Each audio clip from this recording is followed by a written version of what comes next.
Quand j'ai commencé Inclusive Academy, la première chose que j'ai faite en 2020, c'est de me prendre un prof de malgache.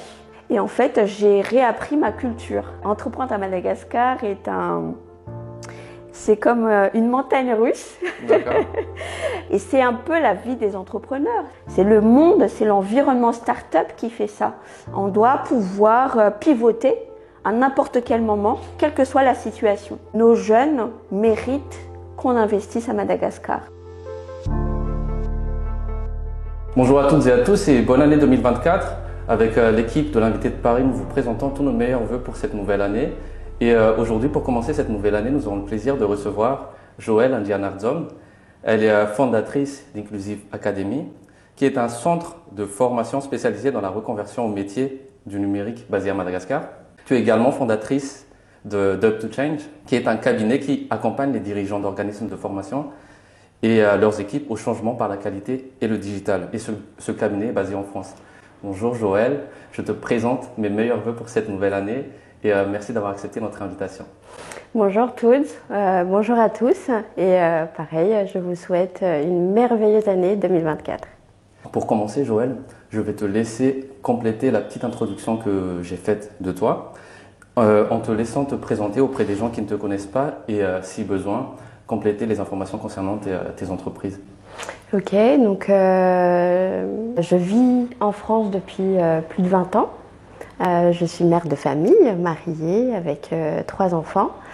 Et il y a 3 ans, avec mon mari, on a créé Inclusive Academy à Madagascar. Après nos expériences passées en France, on s'est dit que c'était le moment d'investir au pays. Et voilà, ça fait une centaine de personnes que nous avons accompagnées jusqu'ici. Et on va développer ça un petit peu plus pendant l'émission. Très bien, merci Joëlle. Comme quoi on n'est jamais mieux servi que par soi-même. Merci pour cette présentation. Pour mieux comprendre ton parcours, on va s'intéresser à ta vie personnelle. D'accord ? Donc tu es née à Madagascar, tu as grandi à Madagascar.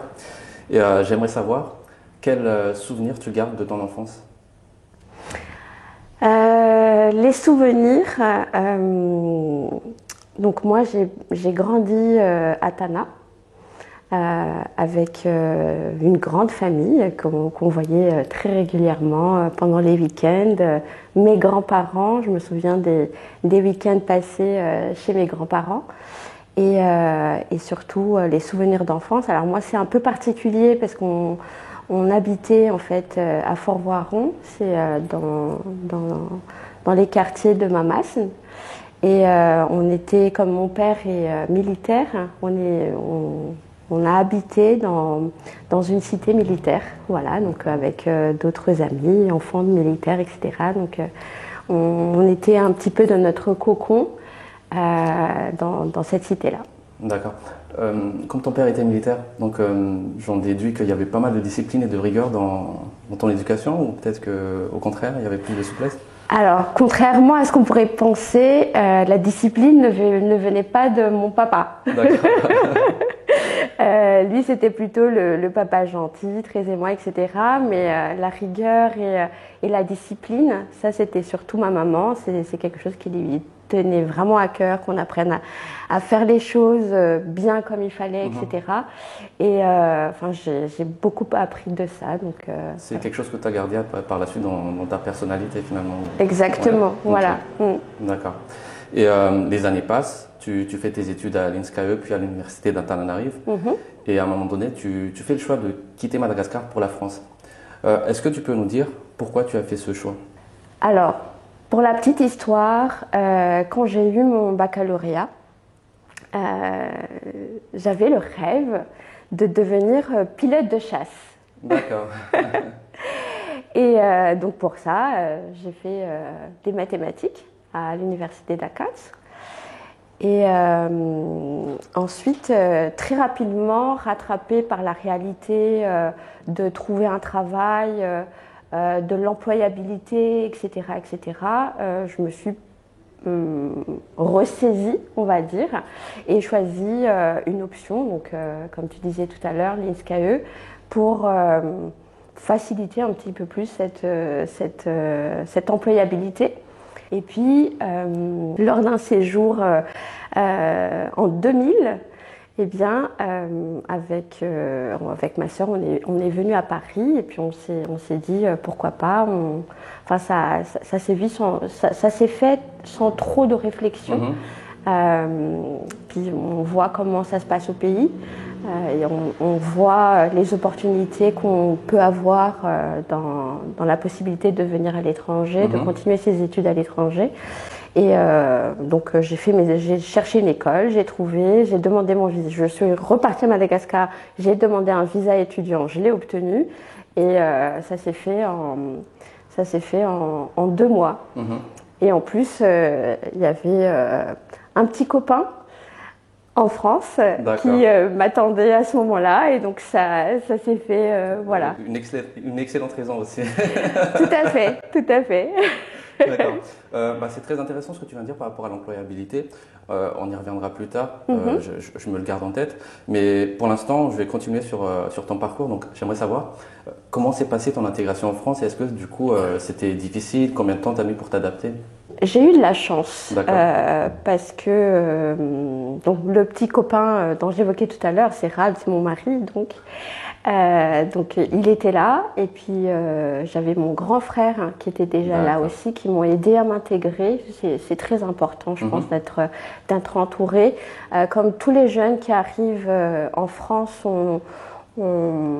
c'est un choc culturel qu'on ne comprend pas. On arrive dans les écoles en France et on ne comprend pas trop la culture. Je ne comprenais pas les blagues. Je rigolais pas à leurs blagues parce que c'était pas mes repères, mes références à moi. Il y avait des vocabulaires que je ne maîtrisais pas. On parlait français à Madagascar, mais c'était pas le même français. Et puis ils sont très moqueurs. Les jeunes Français de l'époque, je ne sais pas aujourd'hui, mais en tout cas, voilà. En tout cas, c'est comme ça que je l'ai vécu. Après, c'était pas une grande souffrance non plus. Ça rentrait par là, puis ça sortait par là. J'avais une certaine personnalité, mais voilà. C'était une intégration assez relativement facile. Donc, tu finis tes études, tu poursuis ta carrière professionnelle en France et pendant une dizaine d'années. Et j'aimerais savoir comment décrirais-tu cette partie de ta vie professionnelle en tant que salarié? Alors, ma dernière expérience professionnelle en tant que salarié, je commençais à me rechercher. Je commençais à ne pas me sentir bien avec une recherche de ce que je voulais vraiment faire professionnellement. Je travaillais dans un laboratoire de recherche. Et je repérais des points en fait où ça n'existait pas et donc j'ai créé mes propres fonctions. Alors j'ai proposé ça au directeur, il a accepté et au final ça me convenait toujours pas. Et à côté de ça, j'ai rejoint une association qui s'appelle ZAM, Sanak Madagascar Impelezen. Et justement, au même titre que l'invité de Paris, on essaie de mettre en avant les personnes de la diaspora qui méritaient d'avoir la lumière sur eux pour inspirer tout le monde, etc. Donc on organisait des événements, des conférences, etc. etc. Donc jusqu'à devenir secrétaire général de ZAM. Toujours en parallèle de mon emploi. Et puis voilà, beaucoup d'investissements. La journée, je travaillais et le soir, jusqu'à 4h du matin, on organisait les conférences. Infatigable. D'accord. Donc là, maintenant, on va passer sur le déclic, le moment où tu t'es dit, tiens, je vais me mettre dans l'entrepreneuriat. Donc, c'était à quel moment et pourquoi tu as décidé de prendre ce risque?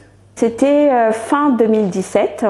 Une opportunité s'est présentée à moi, donc de l'entrepreneuriat, où on m'a fait une proposition de rejoindre plusieurs personnes en fait pour créer un organisme de formation dans la région parisienne.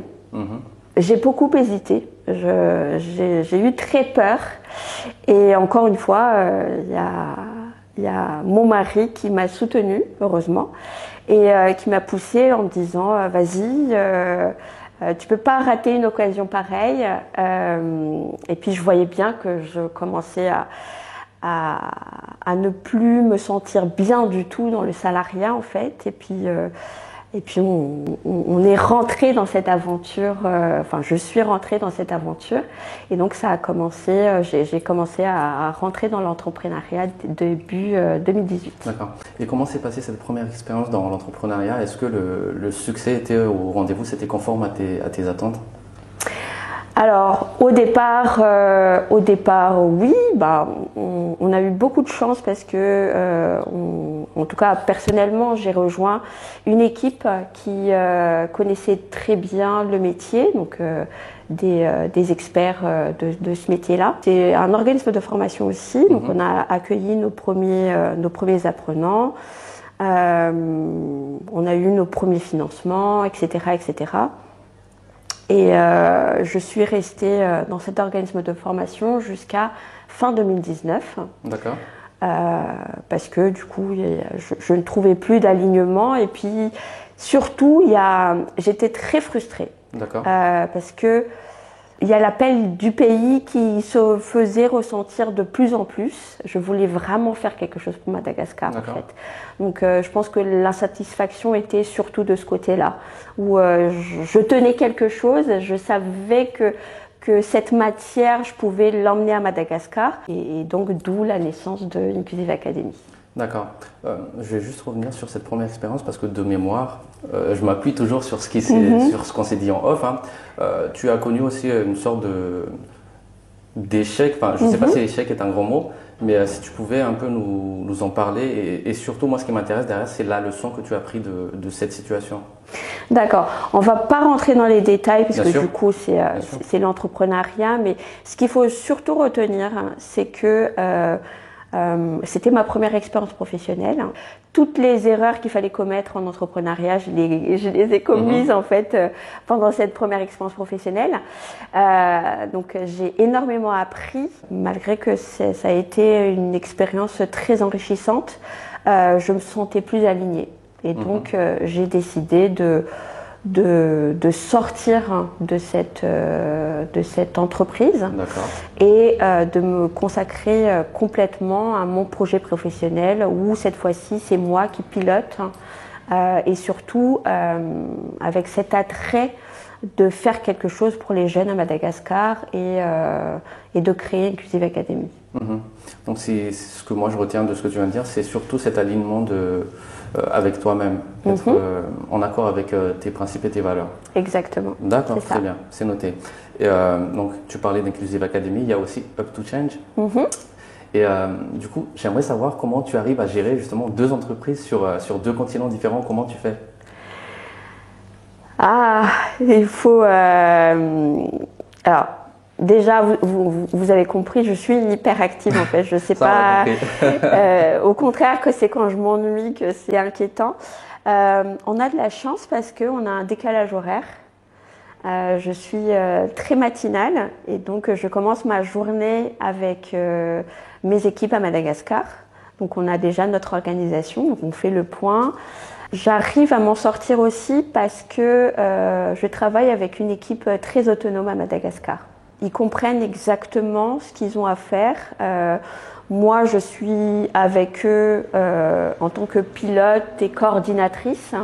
Surtout, j'ai une vision globale, tout ce qu'il y a à faire, mais j'ai une équipe, en fait, on a 4 pôles dans l'entreprise et j'ai la chance de travailler avec des collaborateurs qui ont la même vision que moi. On a les mêmes valeurs, à mon avis. Et on connaît notre objectif et au quotidien, on fait de notre mieux pour déjà, premièrement, être responsable des apprenants que nous accueillons avec nous. Et à partir de là, ça coule de source. Ça, c'est du côté de Inclusive Academy. Et puis ensuite, je me réveille. Autant que possible, je me réveille avec ma petite fille, je la coiffe, etc. avant de partir pour mon emploi à Paris sur Up to Change. Donc là, j'ai un cabinet de conseil et j'accompagne, comme tu disais en introduction, toutes des dirigeants ou des équipes en fait au changement. Donc ensuite, je pars en rendez-vous, je suis avec mes clients, etc. Et en rentrant le soir, je reviens sur mes messages ou d'autres choses. Des urgences à la pause de midi sur Madagascar. C'est très sport quand même. Voilà, ça fait 3 ans que ça dure. Et le soir, je réponds à mes mails sur Up to Change ou sur Inclusive Academy. Et ma foi, ça fonctionne bien. C'est très bien, c'est tant mieux comme ça. Et justement, comment tu recrutes tes collaborateurs? Sur quelle base tu les recrutes? Qu'est-ce qui prime chez toi? Ou est-ce qu'il y a certaines valeurs avec le fait de tout gérer à distance? Est-ce qu'il y a quelque chose qui prime pour toi? Alors, quelque chose que j'ai appris, et puis Inclusive Academy est une entreprise très jeune. On ne peut pas encore se permettre d'avoir de grosses pointures, de gros salaires. Donc, pour pallier à ça, je recrute surtout des jeunes diplômés de nos écoles à Madagascar. Et je les forme, je les accompagne, je les coach pour monter en compétences. Et je fais en sorte qu'ils deviennent responsables de leur pôle. Donc c'est le cas de mes 3 collaborateurs qui ont créé avec moi Inclusive Academy et qui sont toujours là. Et qu'aujourd'hui ils sont directeurs de leur pôle et ils forment à leur tour les nouveaux collaborateurs qui nous rejoignent. Alors nous, d'un point de vue extérieur, on voit que Inclusive Academy, ça marche très bien. Maintenant, j'aimerais te demander comment tu mesures, au-delà de l'aspect financier, le résultat de tes entreprises. Alors, mon métier à moi, c'est emmener les entreprises à la performance. Donc, on mesure tout. C'est ça. En introduction, on parlait de rigueur, de discipline, etc. Et c'est quelque chose que j'ai vraiment voulu mettre en fait dans Inclusive Academy. C'est-à-dire qu'on accueille des jeunes qui nous font confiance, qui nous rejoignent avec un projet professionnel de s'en sortir dans le milieu de la tech, etc. Et en fait, nous, chez Inclusive Academy, on a des indicateurs de résultats pour tout et n'importe quoi. Et c'est ça qui nous aide aussi à mesurer dans quelle mesure on est moins performant ou contrairement, dans quelle mesure on est hyper performant. De l'extérieur, on voit, j'ai des retours, on en rit des fois en interne, donc avec mes équipes, les gens qui disent « Oh, mais ça marche très bien, etc. » Et nous, on voit, il faut l'avouer, entreprendre à Madagascar c'est comme une montagne russe. Donc avec évidemment beaucoup de difficultés, etc. Donc on le mesure pas vraiment. C'est justement, on a des moments dans l'année où on prend la mesure et on se félicite très régulièrement de ce qu'on a pu accomplir. Notre objectif à nous, c'est surtout l'insertion professionnelle des personnes qui nous ont rejoints. Et c'est on parle de KPI, et c'est le plan le plus important. C'est vraiment la finalité d'Inclusive Academy, c'est de mesurer l'insertion professionnelle des jeunes, enfin des personnes qui nous rejoignent. Après, en termes de succès, par rapport aux objectifs que moi je me suis fixés, on en est très loin. On est ralenti par pas mal de choses et j'aurais aimé que ça aille encore plus vite. Mais voilà, on est quand même très bien par rapport à ce qu'on a réussi à obtenir sur ces 3 premières années. Le plus grand est à venir. Cette année, en 2024, on a nos objectifs justement fixés, des objectifs très ambitieux sur lesquels les équipes sont impliquées. Ils ont défini leurs propres objectifs et on compte bien réussir nos objectifs. Voilà. D'accord. Bah, tu sais, déjà, tu es la première entrepreneur qu'on reçoit sur le plateau. Donc, merci pour ça. Ça faisait depuis un moment aussi que je voulais recevoir un entrepreneur ou une entrepreneure sur le plateau. Et quand j'échange avec ces personnes-là, j'entends souvent qu'il y a une part de leur identité dans ce qu'ils entreprennent dans leur entreprise. Alors moi, j'aimerais savoir déjà si d'une, c'est vrai, et de deux, quel serait ton rapprochement en termes identitaires par rapport à tes entreprises?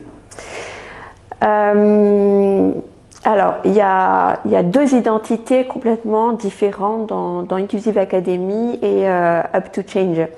Inclusive Academy, on a moi j'ai instauré en tout cas une philosophie sur laquelle je suis très exigeante vis-à-vis de mes équipes. C'est l'excellence, l'exigence bienveillante. On peut être très exigeant envers les personnes, envers mes équipes, envers les apprenants que nous accompagnons au quotidien, mais en même temps, ça peut être accompagné de bienveillance, d'une grande bienveillance en fait. Donc ça, c'est une première chose, ça fait partie de mes valeurs à moi aussi. Sur Up to Change, c'est complètement différent. Là, c'est surtout l'excellence, la performance des clients qu'on accompagne. Je dirais que la valeur identitaire que moi j'ai, c'est l'humain, c'est le respect de l'humain. Et ma chance, c'est que dans ces valeurs-là, je partage exactement la même chose avec mes équipes. Alors, je ne sais pas dire si à force de me côtoyer, ils ont acquis les mêmes valeurs, parce que c'est une équipe très jeune, hein. Et on a appris ensemble, enfin ils m'ont beaucoup appris et du coup moi je suis venue aussi avec mes expériences européennes. Mais aujourd'hui on se comprend on s'entend en fait dans ces mêmes valeurs. Et ce qui est rigolo, c'est que quand on a des nouveaux collaborateurs qui arrivent, j'ai plus besoin de sortir mon discours, c'est eux qui tiennent exactement les mêmes discours que moi, et du coup c'est ça qui fait que ça fonctionne. D'accord.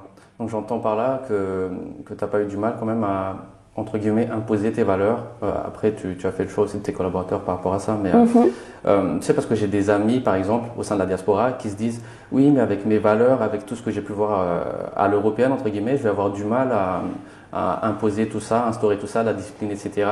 Enfin la discipline ou autre, hein. Mais toi, finalement, tu n'as pas eu de difficultés particulières par rapport à ça? Imposer, c'est ce qu'il ne faut surtout pas faire. D'accord. Quelles que soient les équipes, hein, que ce soit une équipe au Japon, aux États-Unis, en France, en Suisse, quel que soit le pays, je pense que imposer, encore une fois, quand on a le respect pour l'humain, quand on respecte les personnes, la moindre des choses, c'est de les écouter, d'écouter énormément. Quand j'ai commencé Inclusive Academy, ça faisait 20 ans que j'ai vécu en France. Mon malgache était très mauvais d'ailleurs, parce que quand j'ai quitté Madagascar, je parlais une langue couramment, mais en tant que jeune fille, pas le langage professionnel. Il me manquait énormément de vocabulaire professionnel. Et la première chose que j'ai faite en 2020, c'est de me prendre un prof de malgache. D'accord. D'une part, il m'a appris à reparler la langue couramment sans introduire des mots en français à tout va, faire le varamnan. Voilà. Donc me réconcilier avec ma langue. Et ensuite, je suis tombée sur une personne extraordinaire. On avait des cours tous les samedis matins à 10h pendant 1 an et demi. Et en fait, j'ai réappris ma culture. J'ai réappris à comprendre nos us et coutumes, pourquoi mes collaborateurs décidaient tous de quitter l'entreprise à 14h parce que la maman d'une de nos apprenantes est décédée. Et l'européenne que j'étais, calculer tout de suite en fait le manque à gagner de voir tous ces salariés partir tout un après-midi.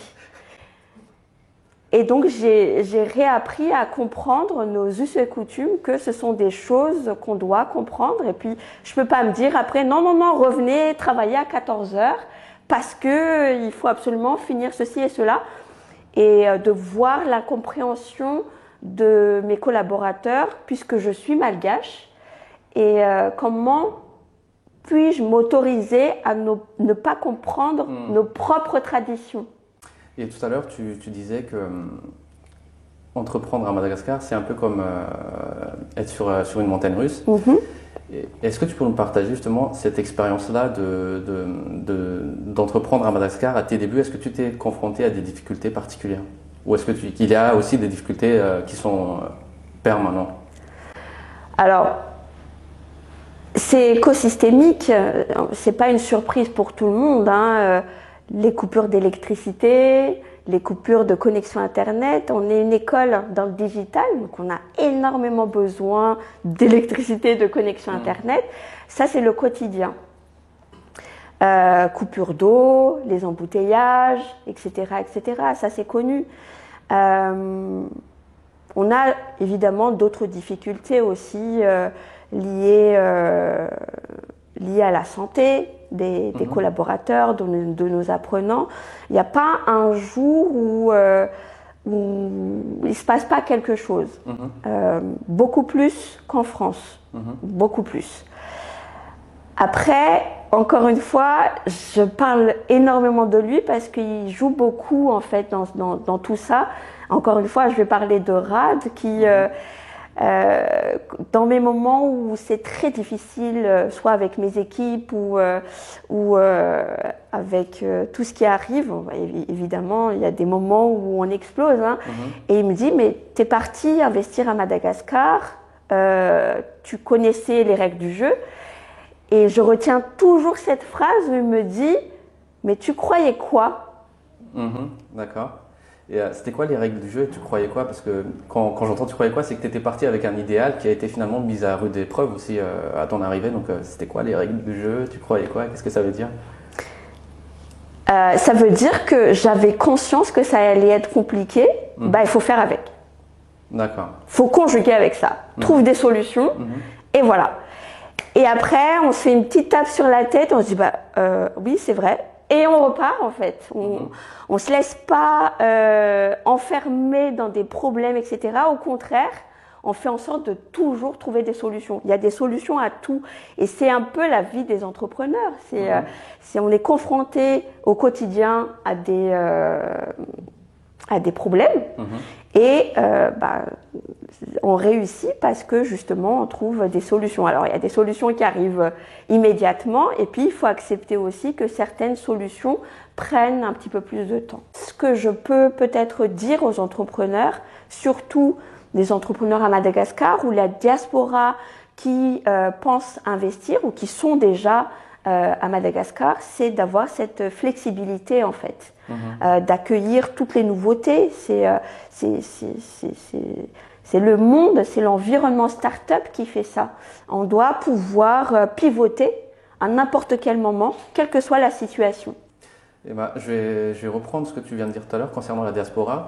Et, est-ce que tu aurais un message particulier, parce qu'ils sont nombreux en France ou ailleurs à avoir des projets d'entreprendre à Madagascar, mais qui ont peur, doutent ou sont freinés pour X raisons. Donc, est-ce que tu aurais un message particulier pour eux? Alors, pour commencer, à partir du moment où l'envie est là, il ne faut pas refréner en fait. C'est un peu, d'ailleurs, je remercie beaucoup, merci beaucoup toutes, et puis à toute ton équipe de me permettre de partager l'expérience d'Inclusive Academy et aussi démontrer à la diaspora qu'il est tout à fait possible d'investir à Madagascar. Nos jeunes méritent qu'on investisse à Madagascar. Donc, si l'envie est là, soit on n'est pas obligé d'ouvrir sa propre entreprise. La diaspora peut agir de diverses sortes. Entreprendre, rejoindre des associations, créer son entreprise ou créer des associations, etc., etc. Donc encore une fois, on a tous au fond de nous ce besoin de faire quelque chose pour le pays. Donc soit on se sent capable et on monte nos actions pour contribuer à développer Madagascar, ou il ne faut pas hésiter à regarder à gauche, à droite et rejoindre, aider, accompagner d'autres actions qui sont déjà établies. D'accord, très clair, merci pour ce message. Et on arrive au terme de cette première partie. Donc pour conclure sur cette première partie, on va s'intéresser et s'inspirer d'un de tes livres préférés. Il s'agit de Devenir de Michelle Obama. Et déjà, pourquoi il fait partie de tes livres préférés? Alors, pour la petite histoire, je le fais plus maintenant parce que mon équipe a pris le relais. Mais pendant 2 ans et demi, tous les samedis matins, juste avant mon cours de malgache, avec le décalage horaire, j'avais une réunion d'information où c'est la réunion de recrutement en fait de nos apprenants. Et je cite ce livre tous les matins, tous les samedis, pendant 2 ans et demi. D'accord. Et il y a une petite partie dans ce livre, une phrase qui m'a interpellée et que je cite tous les samedis matins, donc, un passage où Michelle Obama disait nous, nos parents n'avaient pas les moyens d'investir dans nos formations, tous les deux, donc Barack et Michelle Obama ont fait Harvard. Et ils ont souscrit à des prêts étudiants. On n'a pas de prêts étudiants à Madagascar.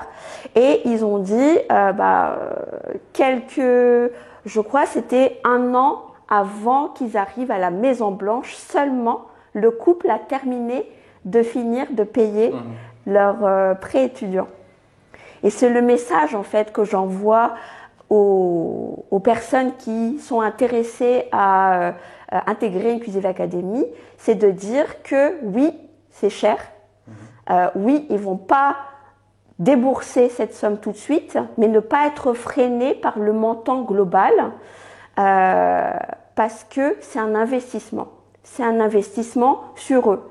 Et là, je vais vous sortir exactement le même message que je sors à chaque fois, c'est que quand ils viennent chez Inclusive Academy, ils vont acquérir des compétences, des connaissances qui vont rester chez eux. Moi, je vais pas rester devant la porte d'Inclusive Academy au bout des 6 mois de formation et de leur dire vas-y, rends-moi tout maintenant.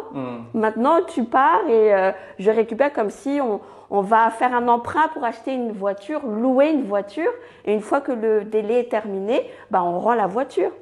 Une compétence, c'est pas comme ça. C'est un investissement, c'est une connaissance qui vont rester gravées dans leur tête et qui pourront, pour toute leur vie, leur servir en fait dans leur carrière professionnelle. Donc, j'encourage les jeunes, où qu'ils soient, mais particulièrement à Madagascar, à ne pas hésiter à investir dans le développement de leurs compétences. Voilà, donc le livre Devenir de Michelle Obama. Oui, d'accord. Et puisque tu parlais de citation, donc je me suis permis de prendre une partie dans le livre, je vais te citer aussi, qui dit « Devenir exige autant de patience que de rigueur. Devenir, c'est ne jamais renoncer à l'idée que l'on peut encore grandir. » Donc, en prenant de la hauteur sur tout ton parcours, pour toi, c'est quoi devenir? Devenir, alors je cherche pas très loin. Devenir, c'est se remettre en question continuellement et d'apprendre tout au long de sa vie. On peut apprendre de tout, de toutes les personnes, même d'un bébé. On peut apprendre la patience d'un bébé. Il faut toujours être ouvert d'esprit et quelles que soient les personnes, quelle que soit sa situation, il faut toujours accepter d'apprendre de toute situation. Joël, nous allons maintenant aborder la deuxième partie que j'ai intitulée « Innover, se former pour soi et pour Madagascar ».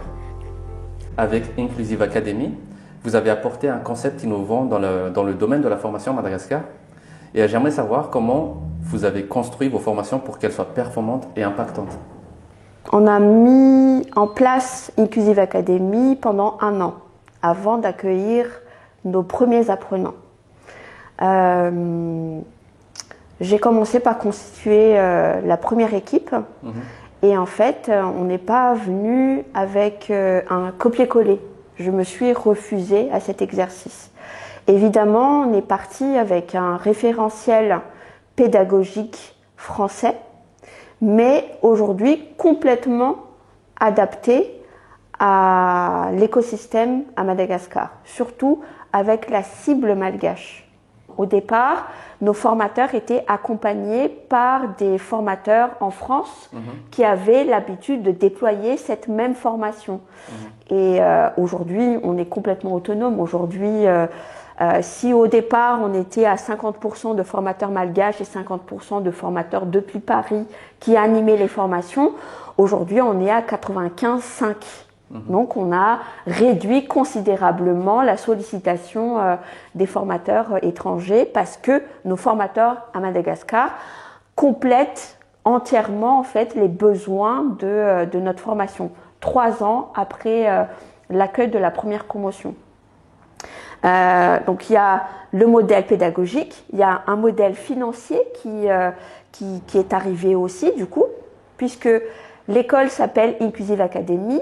Il y a l'inclusivité à l'intérieur, c'est-à-dire que quelles que soient les personnes, à partir du moment où il avait les prérequis pour réussir dans la formation, qu'il ait les moyens ou pas, c'était à nous de trouver des solutions financières, des dispositifs en fait, pour pouvoir les accueillir. Il a fallu que ce modèle-là fonctionne aussi. Et ensuite, une fois qu'ils sortent de la formation, on a dû convaincre les entreprises pour les embaucher.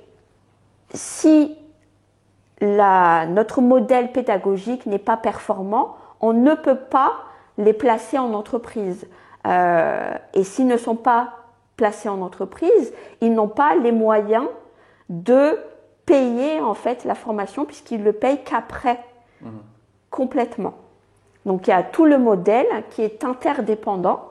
Et donc, d'où l'importance de la performance pédagogique de nos formateurs. Et si on met de côté les objectifs du point de vue de l'entreprise, quel type de changement, toi, tu souhaites apporter à travers cette innovation? La confiance.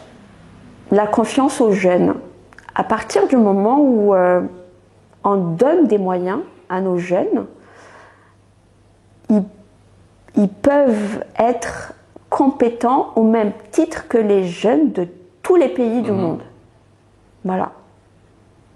Et quelle serait ta vision dans cette innovation-là par rapport au système éducatif à Madagascar?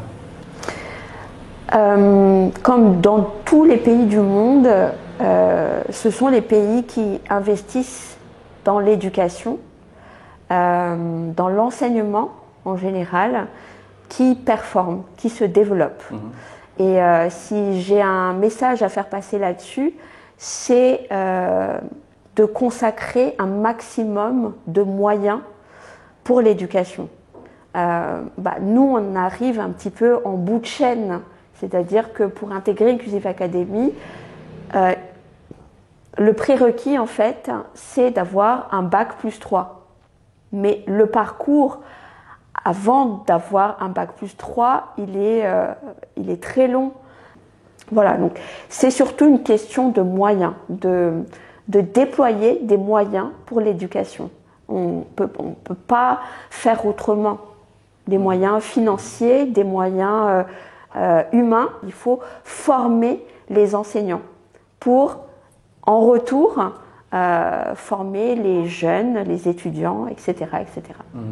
Je vais prendre 2 mots-clés dans ce que tu viens de dire, donc les jeunes et formation.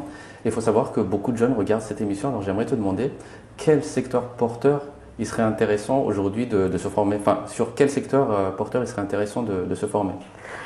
Je vais défendre mon secteur. Nous, on est dans le développement informatique. On est à Madagascar, on est très en retard sur toutes les industries. agroalimentaire, tout type d'ingénierie, etc., etc. Là, je vais vous sortir le pitch d'Inclusive Academy, c'est que le numérique peut être un vrai levier de développement pour Madagascar. Et pour tous les acteurs d'ailleurs du numérique, moi je les invite à avoir globalement, à horizon de la totalité de la population malgache. Et comme Inclusive Academy, par exemple, on a tendance à penser toujours à cette notion de concurrence. Mais moi, je dis toujours qu'on a intérêt à travailler tous ensemble pour impacter au niveau de Madagascar par rapport à une visibilité internationale. Tout le monde, quels que soient les pays dans le monde, ont des problèmes de ressources qualifiées. Et nous, on a beaucoup de jeunes, on a la matière. Et si stratégiquement, notre pays investit en fait dans la tech, ça peut être un vrai levier pour développer la classe moyenne malgache. Donc ça vaut vraiment le coup. Là, je défends mon beefsteak. Hein. Et tu fais bien de le faire de toute façon. Voilà. Avec tes années d'expérience dans la reconversion professionnelle, j'aimerais te demander quel genre de questions il serait intéressant de se poser pour savoir si on occupe la bonne profession, et dans le cas contraire, quelles sont les questions qu'il faut se poser pour déterminer la profession qui nous conviendrait. On utilise un outil qui s'appelle Ikigai, c'est un concept japonais qui consiste à se poser 4 questions très précises. Vous interrogez sur ce que vous aimez, première chose. Vous interrogez sur ce dont le monde a besoin. Se poser la question sur vos compétences, les secteurs dans lesquels vous êtes bon, dans lesquels vous excellez en fait. Et enfin, là où vous serez rémunéré, payé, ce qui peut être valorisé financièrement. Et avec ces 4 points, vous trouvez son Ikigai. C'est l'outil qu'on utilise chez Inclusive Academy. D'accord, très bien. Ce soir, je rentre chez moi, je m'applique et je vais voir si je suis dans le bon métier. Mais merci pour ce partage en tout cas. Et dans le cadre, on va toujours rester sur le thème de la reconversion professionnelle. Tu es amené à côtoyer des salariés malagasy. Alors, est-ce qu'il y a des raisons qui reviennent plus que d'autres dans leur reconversion? Très souvent, ils sont dans des métiers à faible valeur ajoutée. Parce que c'est rémunérateur. Donc avec cette frustration de dire j'ai mon diplôme qui est au placard, j'ai la compétence pour être ingénieur et trouver des possibilités du coup d'utiliser cette compétence qu'ils ont. Donc ça c'est très récurrent. Je ne vais pas citer les secteurs d'activité, hein, on s'en doute tous pendant que je dis ça. Mais c'est cette frustration de ne pas pouvoir exercer malgré ses compétences des métiers à forte valeur ajoutée. Et cette récurrence, tu dirais qu'elle est propre du coup à l'écosystème malgache, ou c'est quelque chose de global dans l'air du temps et que tu peux trouver partout sur n'importe quelle région de la planète?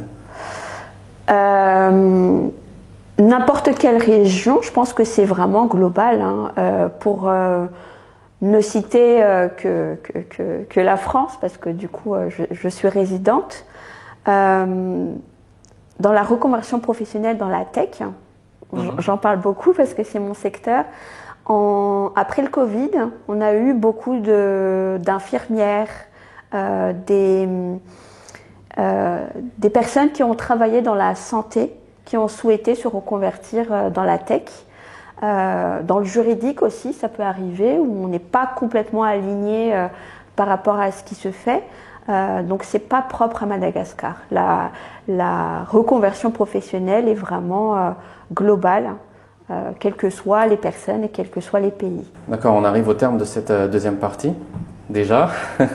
Et pour conclure, on peut dire que tu as réussi dans tes différentes entreprises parce que tu as avant tout investi en toi avant d'impacter ton environnement. Tu t'es accordé du changement dans ta vie en passant de salarié à entrepreneur. Et j'aimerais te demander, pour conclure, quel serait ton message pour les personnes qui nous regardent, qui veulent trouver du sens dans ce qu'ils font pour impacter positivement leur environnement? La première chose, c'est d'être aligné avec soi, d'apprendre de toute expérience, on l'a déjà dit tout à l'heure, et de faire bénéficier de son entourage en fait de cette compétence reçue. Et en cas d'échec, toujours avancer par petits pas, continuer à avancer quoi qu'il en soit et se dire soit j'apprends, soit j'avance, soit je suis dans le succès et ne pas avoir peur de l'échec. Très souvent dans la vie, ce qui nous freine, c'est la peur de l'échec. Et j'espère avoir inspiré en tout cas en disant ça, c'est que malgré les échecs, au contraire, c'est dans les échecs qu'on peut se remettre en question et faire de grands pas en avant. Nous arrivons au terme de l'émission, Joël, et par habitude, dans cette troisième partie, c'est un petit jeu où je pose des questions dans un laps de temps, donc d'1 minute, et tu auras juste à être le plus naturel et le plus spontané possible. Donc dis-moi si c'est bon pour toi et on commence. C'est bon pour moi, c'est parti. Quelle est ta routine du matin? Ma routine du matin, me réveiller et checker mes mails. À quoi occupes-tu ton temps libre? À faire des papouilles à ma fille. Si tu gagnais au loto demain, que ferais-tu en premier? Je sais pas. C'est bien ça aussi. Ouais, ok, c'est l'effet de surprise, tu as raison. Prends le temps de réfléchir. Quel est le meilleur conseil que quelqu'un t'ait donné? Respecte-toi. Si tu pouvais dîner avec une personnalité publique, qui choisirais-tu? Michelle Obama. Quelle est la chose la plus folle ou audacieuse que tu aies faite? Entreprendre. Quelle est ta plus grande peur? De décevoir. Dans quoi dépenses-tu le plus? Dans mes investissements à Madagascar. Comment affrontes-tu les défis et les obstacles? J'ai un rituel, c'est que surtout en cas de difficulté, j'échange énormément avec les personnes et ça m'aide à réfléchir en fait. Et du coup, ça m'aide à trouver des solutions quand j'ai des obstacles. Et enfin, que penses-tu de l'émission L'invité de Paris? Je crois avoir regardé chaque émission. J'étais très admirative et d'ailleurs j'ai été très honorée d'avoir été sollicitée. Merci beaucoup toutes et puis merci beaucoup à l'équipe invitée de Paris. J'admire énormément le professionnalisme de l'émission et surtout l'impact que vous avez sur les gens par rapport au message de vos invités. Je te remercie à mon tour, au nom de l'équipe, au nom des personnes qui nous regardent aussi, qui sont d'ailleurs de plus en plus nombreux à réagir, à partager. Ça nous encourage, nous, dans ce qu'on fait et à recevoir toujours autant de personnalités inspirantes comme toi. Et donc, au prochain épisode avec d'autres personnalités tout aussi inspirantes que Joël.